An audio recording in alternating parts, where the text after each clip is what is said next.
26, 27, 28 तारीख को, इसी महीने की 26, 27, 28 तारीख को लखनऊ के इको गार्डन में पूरे प्रदेश की रसोइया, आशा, आंगनबाड़ी और भी लोग आएंगे, लेकिन आपकी बड़ी तादाद मुख्यमंत्री योगी जी को ये कहने जा रही है कि आप हमारी समस्याओं को सुनो, और अगर आप नहीं सुनेंगे तो आगे आने वाले समय में हम लोग और भूख हड़ताल कर सकते हैं, काम बंद हड़ताल कर सकते हैं।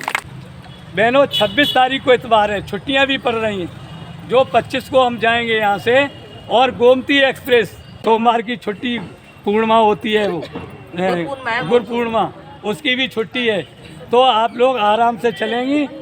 नमस्ते, मैं उमा देवी रसोइयों की आज धरना प्रदर्शन हम लोगों ने किया है। अपनी मांगों को लेकर डीएम कार्यालय या कचहरी में आके हम लोग बैठे हुए हैं। बीएसए के पास गए थे, उन्होंने तो पुकार सुनी नहीं। वहाँ भी धरना प्रदर्शन किया था, उन्होंने कह दिया दिवाली तक पैसा आएगा। दिवाली पे कोई पैसा नहीं हमारा आया। 2000 रुपये डाल दिए, 2000 से हम क्या कर लें, हमारा जबकि 5 महीने का मानदेय बाकी है। और आज हम डीएम के यहाँ कार्यालय पे, यहाँ कचहरी में आके हमने घेरा किया है। रसोइयाँ खाना बना के आई हैं और झाड़ू पोछा करती हैं। रसोइयाँ झाड़ू पोछा कह देती है, अध्यापक कहते हैं अगर आप झाड़ू पोछा नहीं करेंगी और अपनी बात किसी से कहेंगी तो हम आपको निकाल देंगे। और एक ये कानून भी है, जब तक बच्चा पढ़ेंगे आप रसोइया उसमें रहेगी। अब ये बताइए, बच्चे 5 साल तक पढ़ेंगे, कक्षा 5 तक प्राइमरी होता है और कक्षा 8 तक जूनियर होता है, बच्चे हम कब तक पढ़ाएंगे? और बाकी बच्चों का भविष्य खराब कर देंगे इस मिड डे मील के पीछे। अगर ये कानून हमारे लिए है तो ये बीएसए के बच्चों के लिए भी होना चाहिए, और ये हेड मास्टरों के बच्चों के लिए भी कानून होना चाहिए कि उनके बच्चे भी यहाँ कक्षा 8 तक पढ़े, इसके आगे आईएएस की पढ़ाई ना करें जाकर। हमारे बच्चे आईएएस की पढ़ाई नहीं कर सकते, हम गरीब हैं तो क्या हमारे बच्चे पढ़ नहीं सकते आगे? उनके लिए भी विद्यालय अलग कर से तो हमारे अध्यापक और हमारे अधिकारी कहते हैं अब क्या बच्चा नहीं, आप क्या करोगे, तुरंत हटा देते हैं। अगर ज़्यादा बोलो तो कहते तुम्हारी आवाज़ बड़ी हो गई है, तुम लोग बोलने लगे हो। मतलब हम लोगों को दावे रहते हैं, हम अपने लिए कोई भी उठने के, अभी लखनऊ के लिए चल दे तो वो कहते हैं नहीं हम तुम्हें नौकरी से निकाल देंगे। अभी हमारे एक सर कह रहे हैं महीने में तुम्हारे कितने धरना होते हैं, एक धरना कीजिए साल में एक बार। हमारी क्या आवाज़ नहीं, हम कह नहीं सकते क्या किसी? बस ये समस्याएं हैं, यही विनती है योगी जी तक खबर हमारी पहुंच जाए कि हम लोगों को हर महीना मानदेय मिले। पहले तो हमारी 26,000 की मांग है, फिर भी अब योगी जी जैसा बजट देखें वैसी हमारी हम लोगों की तरफ करें मानदेय, लेकिन हर महीने नहीं तो 2 महीने का मानदेय तो हमें दें। और होली, दिवाली, रक्षाबंधन 3 त्यौहार पे तो बराबर पैसा दें। हम लोग, बच्चे हमारे इंतजार करते हैं, त्यौहार निकल जाता है उसके 8 दिन बाद पैसा मिलता है। होली होती है, होली के 4 दिन बाद पैसा आएगा, जब होली पूरा शहर सब अधिकारी मना लेते हैं, उसके बाद हमारे बच्चे होली मनाते हैं। और इधर दिवाली भी, अब की बार जाने कैसे दिवाली पे उन्होंने 2000 रुपये दे दिए धनतेरस को। अब आप बताइए, धनतेरस को पैसा दिया था, बैंकें बंद हो चुकी थी, हम किसके खाते से पैसा निकाल लेते? एटीएम गरीबों के पास है नहीं जो एटीएम से तुरंत पैसा निकाल लेते। तो ये चीज़ हमारा कहना है कि अगर दिवाली है तो उसके 4 दिन पहले हमारा पैसा दे दो तो हम निकाल के अपने घर का राशन भर सकते हैं। इसी तरह होली का, और सिर्फ योगी जी को और अध्यापकों को सिर्फ होली और दिवाली दिखाई देती है, इसके बीच हमें कोई पैसा नहीं मिलता है। इकट्ठा देते हैं 6-6 महीने का पैसा, हम कह रहे 3-3 महीने का दे दो हमें, तो जो है किसी से उधार लिया तो उसका हम पटा तो देंगे। जहाँ मात्र 66 या 65 रुपया प्रतिदिन आपको मात्र 5-6 चाय का पैसा दिया जाता है।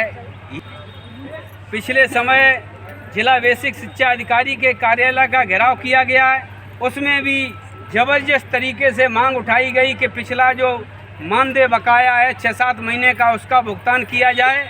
तो त्यौहार पे मात्र 2000 रुपये, वो भी शायद त्यौहार पे ही डाल दिए, वो निकाल न सकें रसोइया बहनें। इतना बड़ा कोई नाइंसाफ़ी हो सकती है? मैं आपको भरोसा देते हैं, अगर आपकी मांगें नहीं मानी गई तो हमारी किसान सभा भी आपके साथ कंधे से कंधा मिलाकर बड़ा आंदोलन जिले में करेंगे।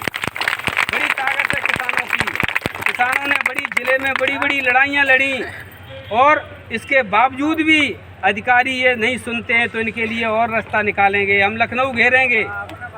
मैं अमर सिंह साठ, प्रदेश उपाध्यक्ष आशा रसोइया कर्मचारी यूनियन।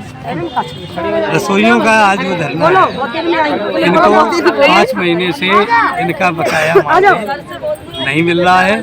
और जब जब रसोइयों ने आंदोलन किया है, चाहे बीएसए दफ्तर हो, डीएम हो, मुख्यमंत्री को ज्ञापन दिया हो, तभी 1-2 महीने का पैसा दे दिया जाता है और फिर पैसा लटका दिया जाता है।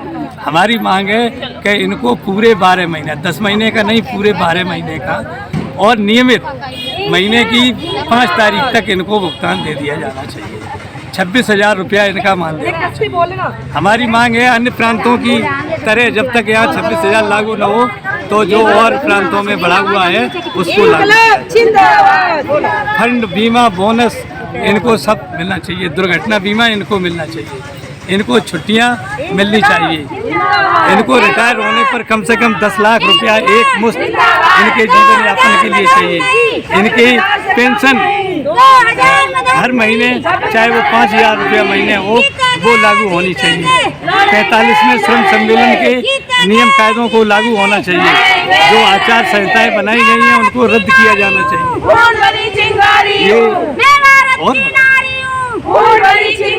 ये सारी मांगे हैं और इसी के तहत ये आंदोलन कर रहे हैं। और आज अगर ये नहीं मानी जा रही हैं तो ये 26, 28 और 27-28 तक जो है लखनऊ में होने वाले आंदोलन में बड़ी भागीदारी करेंगे। लखनऊ में कहाँ है?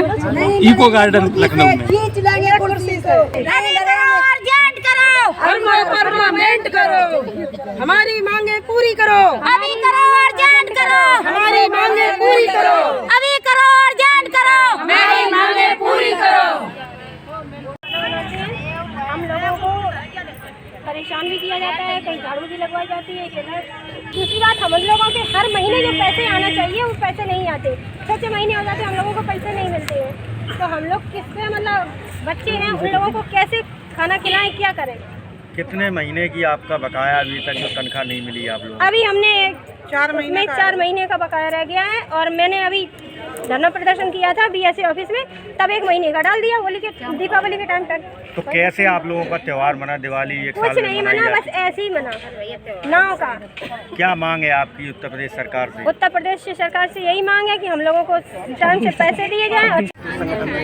हम रसोइया कर्मचारियों के प्रदेश उपाध्यक्ष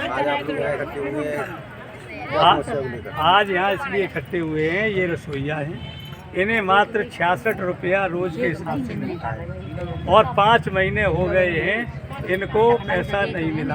करवा चौथ का त्यौहार निकल गया, दीपावली का निकल गया, तब भी इनको पैसा नहीं दिया गया। और इन्हें खाना बनाने के साथ साथ इनमें तमाम बेगार, स्कूलों में झाड़ू लगवाना, बर्तन झूठे मजवाना और भी तमाम बेगार के काम इनसे कराए जाते हैं। अगर हमारी रसोइया कोई बात भी कहती है तो एकदम अध्यापक गलत तरीके से कहते हैं, अरे तुम जवान लड़ाती हो, तुमको हम निकाल देंगे, तुमको नौकरी से हटा देंगे।